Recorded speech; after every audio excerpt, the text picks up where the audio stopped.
आज के केसेस के हवाले से अपडेट ये है कि एक तो इमरान खान साहब की तरफ से जो हमने पटिशन दायर की थी, जिसमें ओपन ट्रायल के हवाले से इस्तदा की थी और जो जज की तैनाती है उसके हवाले से गुजारिश की थी कि ये कलअदम करार दी जाए नोटिफिकेशन जो है, और उसके ऊपर आज जो है इंट्रा कोर्ट अपील जो है वो आज समाअत के लिए फ़िक्स है, जिसमें अभी समाअत जो है वो जारी है, जिसमें हमने ये गुजारिश की थी कि जनाब जो ट्रायल है वो किसी सूरत भी इस तरह खुफिया छुपा के इन कैमरा जेल के अंदर नहीं किया जा सकता। ये बिल्कुल आइन से मुतसादम है, कानून की खिलाफ वर्जी है। छुपा के रिमांड किया गया और छुपा के गिरफ़्तारी हुई, पूरी दुनिया जानती है। इमरान खान को किसी तरह से नहीं पता था कि मेरी गिरफ़्तारी हो गई है या मेरा रिमांड हो गया। तो हमेशा रिमांड का तरीक़ाकार ये होता है कि मुतलका कोर्ट के अंदर उस एक्यूज़ को पेश करना होता है, लेकिन ऐसा प्रोसेस नहीं किया गया। और हमें पता चलने से पहले या खान साहब से मुलाकात करने से पहले अता तारड़ साहब टीवी के ऊपर बैठ कर कहते हैं कि जनाब उसके अंदर तो रिमांड भी हो गया है, गिरफ़्तारी भी हो गई है। तो उन्हें कैसे पता था कि ये सारा जो है प्रोसेस पहले हो चुका है? तो ये बदनीति उनकी वाज़ेह नज़र आती है। जिस तरह से जो है वो राना सनौला ने ये मुकदमा जो है दर्ज करवाया, उस वक्त वो इंटीरियर मिनिस्टर थे, और जो है उन्होंने ही केस जो है ये बनाया। और जब हुकूमत ख़त्म हुई तो ये जो है केस आई थिंक उसके बाद ही दर्ज हुआ है ना, हुकूमत के बाद ही, तो उसके बाद दर्ज हुआ। लेकिन बनाने वाले यही हैं, क्योंकि 1.5 साल पहले ये शुरू हो गए थे जनाब के साइफ़र वाला जो है मामला जो है वो आ रहा है और केस दर्ज हो रहा है और केस बनेगा। उसके साथ साथ आज इलेक्शन कमीशन जो है वो एक जो उन्होंने कंप्लेंट फ़ाइल करने की एक जो है वो हुक्म जारी किया था, जिसके ऊपर इमरान खान साहब को तोशाखाना केस के अंदर सज़ा हुई थी। उसमें सज़ा तो सस्पेंड हो गई, लेकिन उसके अंदर कन्विक्शन जो है वो बाकी है। तो उस फैसले को कलअदम करार देने के लिए आज जो है हमारी दरख्वास्त जो है वो इस्लामाबाद हाई कोर्ट के अंदर वो फ़िक्स है।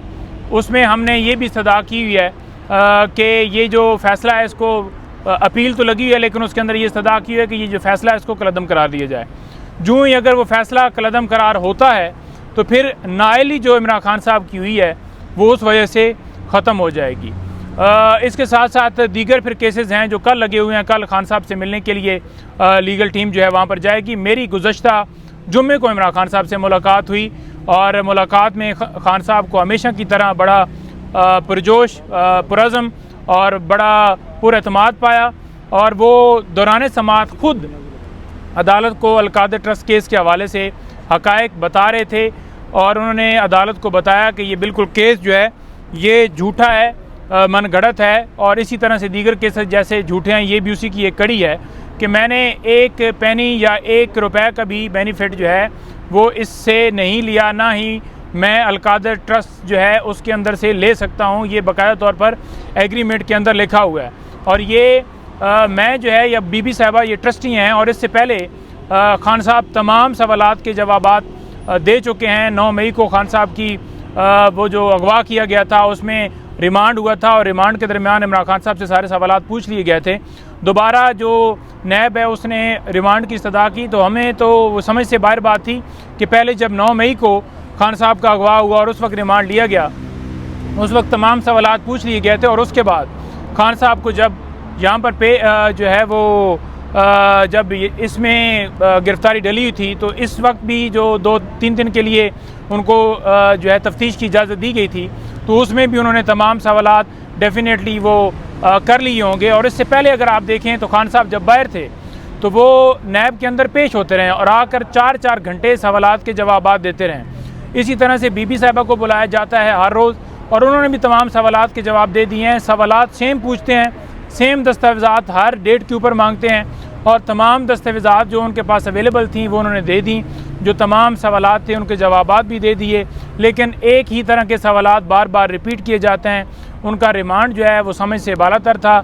अदालत ने उनको जो है तफ्तीश की इजाज़त दी, कि जेल के अंदर ही तफ्तीश जो है वो उसकी इजाज़त देते हैं, लेकिन कोर्ट के अंदर अदालत ने ये अनाउंस नहीं किया कि हम फ़िज़िकली कस्टडी दे रहे हैं।